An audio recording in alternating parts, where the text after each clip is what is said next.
This is Nebraska's news, weather, and traffic station. News Radio 1110 KFAB and KFAB.com, an iHeart radio station. Gary Saddlemeyer, KFAB's Morning News. Scott Voorhees is here. Rosie's away on vacation. Roger Oma Olson's here.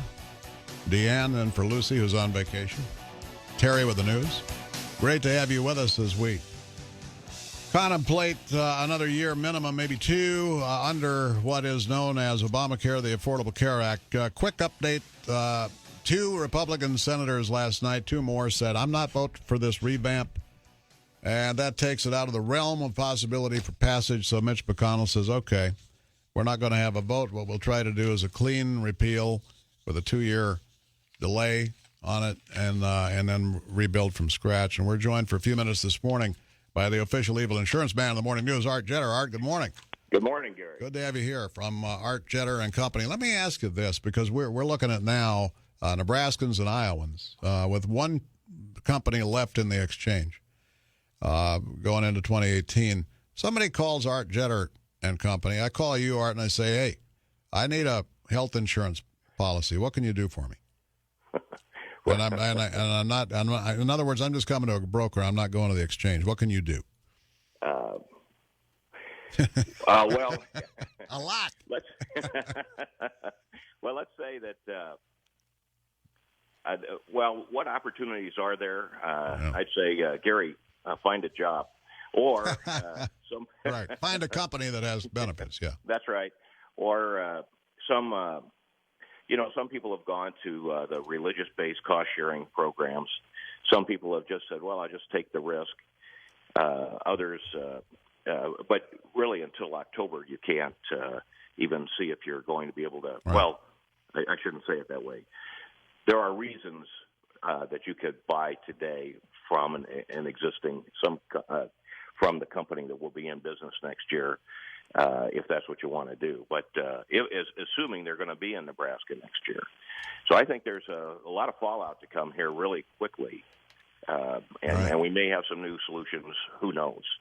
Well, like what happens if, because Medica said, yeah, we're going to be here for 18, but what if they're not here after that and there are no companies? Yeah, that's kind of a pickle. It's kind of hard to ask an insurance guy, what are you going to sell if there's nothing to sell? I think I believe those the religious-based cost-sharing programs will still be available, more than likely. Right. But, I mean, you have access to, outside of Obamacare, do other companies, independent companies, not sell policies now? Most of them have. I think a lot of people think that the insurance companies were just gouging.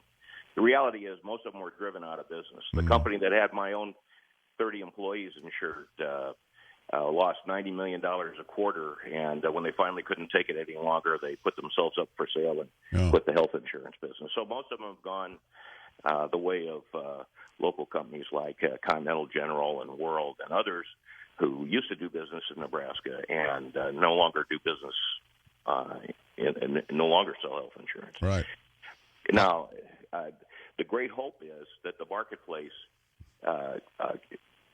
gets retooled so that there is a reason for insurance companies to want to be in the health insurance business and brings back competition, market forces, and drives down prices.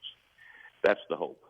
The problem is the very people who designed this have an idea of managed competition, and that is that people who don't understand markets or competition are managing markets and competition. Right, exactly. That's what's happened here. Do you think, just as a professional in the industry for many years, when you look at this situation, do you think we're ultimately going to end up with some government control, like single payer? Yeah, you think we're headed there? Well, we have a lot of government control right now. There are many kinds of single payer. You could in Germany, it's like an HMO in each area. One would say that's a government-controlled program where everybody's subsidized into the plan that they pick. That's a possibility. In Canada, it's illegal to buy private medical insurance. So people come to the United States for diagnosis to go back and force Canadian medical system to let them in. Wow. You know, I'm familiar with the Guatemalan healthcare system. One could say a single payer, but people with money buy indemnity insurance, and it covers them to go to private hospitals.